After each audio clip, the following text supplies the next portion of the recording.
I used to believe that pain came slowly, like a crack spreading across glass over months or years.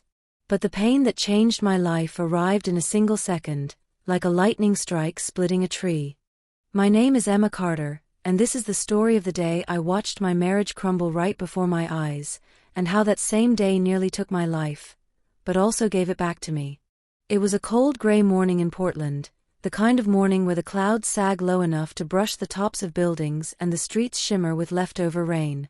My husband, Daniel Carter, stood in the doorway adjusting his tie, looking annoyingly perfect the way he always did, sharp jaw, brown hair perfectly combed, suit a rich navy that matched his eyes.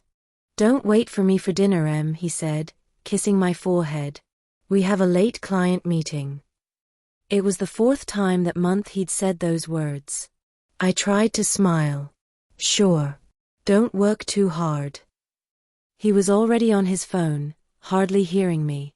The door clicked shut, and the apartment felt too quiet, too still. A thin worry twisted in my stomach, something I had been ignoring for weeks. Daniel had grown distant, more guarded, distracted, drifting in conversations like his mind was anchored somewhere else. But I loved him. And I believed, so deeply, that love could survive anything if you held on tightly enough. I didn't know that within hours, I would watch that belief shatter. At noon, my coworker Bailey asked if I wanted to grab lunch downtown. I almost said no. I'd been exhausted from work and stress, but something inside whispered, "Go out. Clear your mind." We ended up at a cafe near Riverfront Park, one of Daniel's favorite spots. I ordered a grilled chicken salad, but just picked at it. Bailey kept talking, but eventually she leaned forward and asked, "Emma, are you okay? You seem off." I wanted to deny it, to pretend everything was fine, but my voice came out small. "I think something's wrong with Daniel." She reached for my hand sympathetically. "Do you think he's cheating?" I inhaled sharply. Hearing the word spoken out loud felt like getting punched in the chest. "No," I said. "I mean, I hope not." After lunch, Bailey hugged me goodbye and left. I stayed behind, pacing the sidewalk with my coat pulled tight around me. The wind carried the smell of wet pavement and roasted coffee beans from a nearby cart. I was about to head back to the office when a familiar laugh drifted from across the street. Daniel's laugh. My heartbeat stumbled. Daniel stood in front of Riverfront Park, under a maple tree dripping from the rain. And beside him was a woman. Tall, blonde, beautiful. Her name, something I'd heard a few times in passing, slid sharp into my memory. Clara Jennings. His new colleague. She was saying something, her hands animated, and Daniel was smiling in a way I hadn't seen in months, warmly, fully, the way he used to smile at me. My feet froze on the pavement. People moved around me, cars rolling past, horns honking, footsteps scraping the sidewalk, but all of it faded into silence. Clara reached out and touched Daniel's chest lightly. He didn't move away. And then, her lips touched his. No hesitation. No confusion. They kissed like they had done it before. A soft gasp tore out of me, but it was swallowed by the city noise. My world cracked open. I felt my hands shaking. My legs weakening. My breath disappearing. For a moment, I thought I might collapse right there on the sidewalk. But somehow I took one step backward, then another, until I was running. I didn't know where I was going. I just knew I needed to get away. Away from that kiss. Away from the truth. My vision blurred with tears as I sprinted across the street. I was dimly aware of cars honking, tires screeching, people yelling. But grief is a kind of blindness. Pain creates its own fog. I didn't see the delivery truck until it was too late. A deafening horn. A flash of white. A violent impact that felt like my entire body exploded. Then, nothing. When I woke up, everything smelled like antiseptic. Ceiling panels swam above me. Something beeped rhythmically beside my ear. A nurse noticed my eyes opening. "Emma?" Sweetheart, can you hear me? My throat felt like sandpaper. What happened? You were hit by a truck, she said gently. You're lucky to be alive. My heart clenched.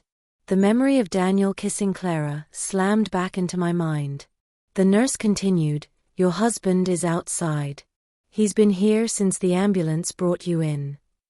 Pain shot sharper than any broken bone. Don't let him in, I whispered hoarsely. She blinked, surprised. Are you sure?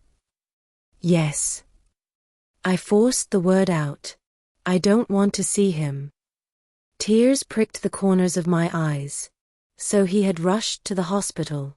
But where had he rushed to earlier? Into someone else's arms.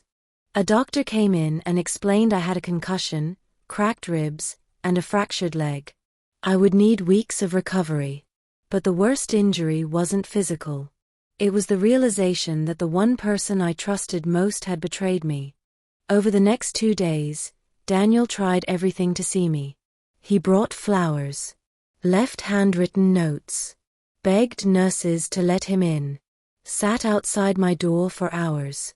But I refused every time. On the 3rd day, a nurse said softly, Emma, he's crying. I've never seen a man look so broken.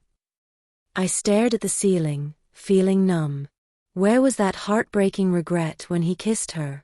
Where was that devotion when he pulled away from my touch weeks ago?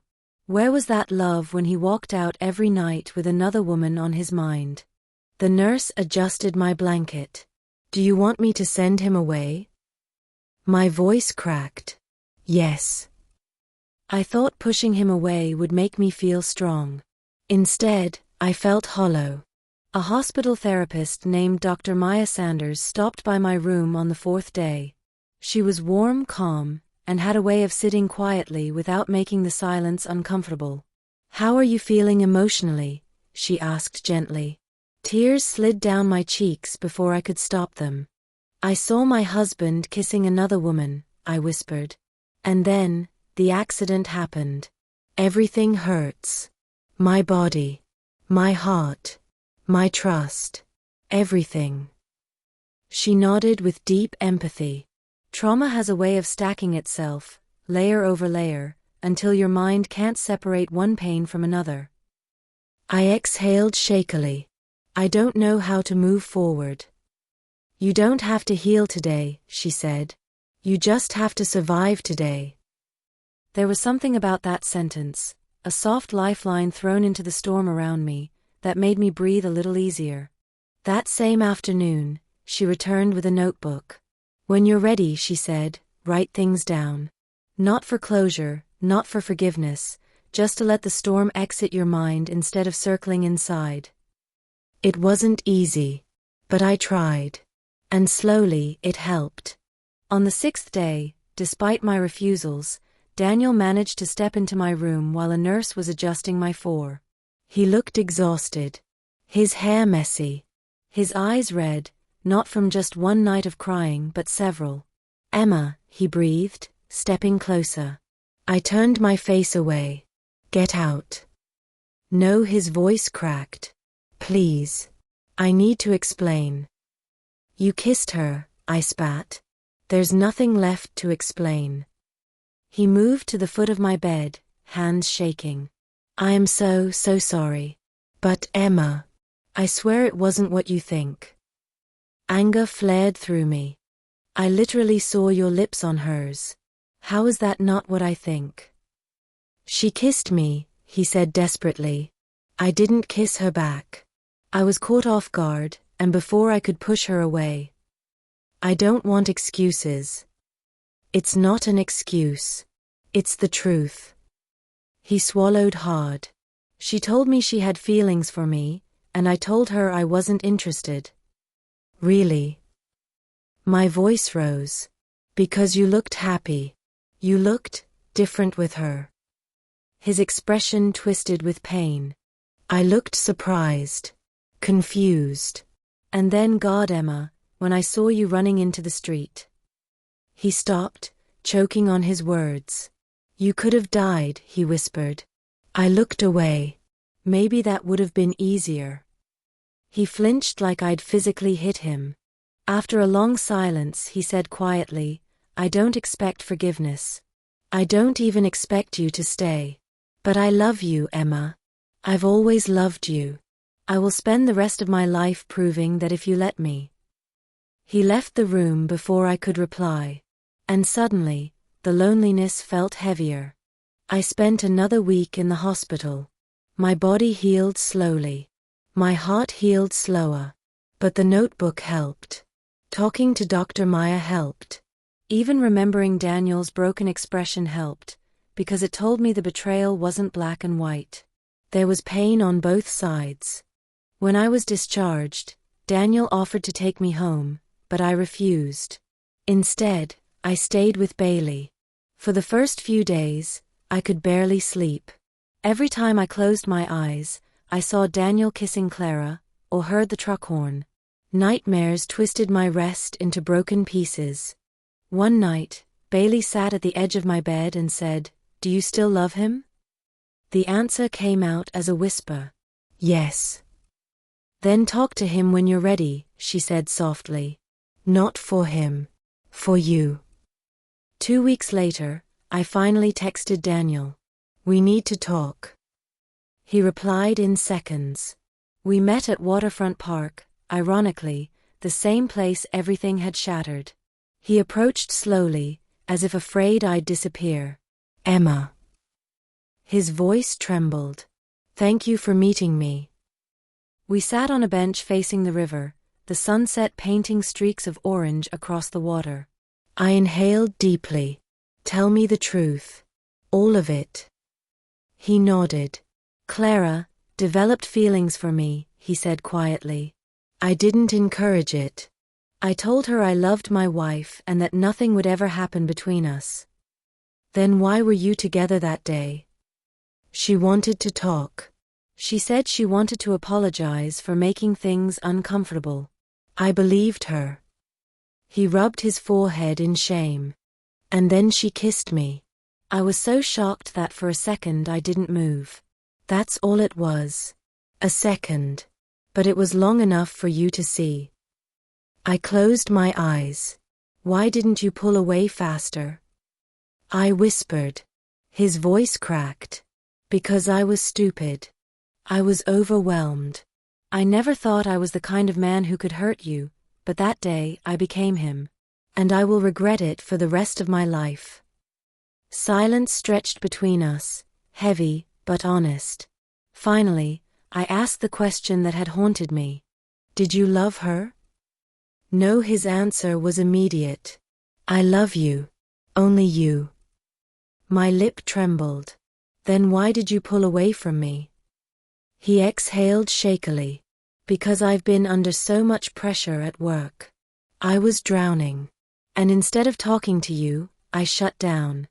I was ashamed. I didn't want you to see how lost I felt." I looked at him, really looked at him, and saw the truth, the exhaustion, the weight, the self-blame. He wasn't perfect. But neither was I. And maybe love wasn't about perfection, it was about choosing each other, even after the cracks formed. I whispered, "I'm hurt, Daniel. I don't trust you right now." His eyes filled with tears. "I know. I'll earn it back. However long it takes." Reconciliation wasn't immediate. It wasn't simple. And it wasn't guaranteed. We started with small things. Short calls during the day. Honest conversations every night. Couples therapy twice a week. Walks in the park where we held hands awkwardly at first. Daniel apologized, not just once, but consistently. And he changed, not with grand gestures, but with genuine effort. He quit late-night meetings. Set boundaries with co-workers. Deleted Clara's number and transferred departments. Brought me flowers every Thursday, because Thursdays were the day I woke up from the accident. "I almost lost you," he'd whisper each time. "I'm never risking that again." Slowly, painfully, I began to forgive him. And slowly, he forgave himself. 3 months later, Daniel and I stood together on the bridge overlooking the river, the same place where I first saw the kiss, the same street where I nearly died. My legs still ached in cold weather. My ribs still hurt when I laughed too hard. But my heart was healing. Daniel took my hand gently. Emma. Yes. I know I've made mistakes. And I know we're still rebuilding. But I want to spend the rest of my life making sure you feel safe, loved, and cherished. Tears filled my eyes. And for the first time since that awful day, they weren't painful. I whispered, "We survived the worst, Daniel. Maybe we can build something better than before." He nodded, voice breaking. "I believe we can." The wind brushed against us softly, carrying the smell of the river and the promise of new beginnings. I leaned my head against his shoulder. Not because the pain was gone, but because hope had finally taken its place beside it. Healing didn't mean forgetting. It meant growing around the scars. Daniel became more attentive, more communicative, more present. And I became more open, more honest about my fears, more willing to ask for what I needed. We learned that love isn't just a feeling, it's a daily choice. And we chose each other. Every day. Not because our past was perfect, but because our future was worth fighting for.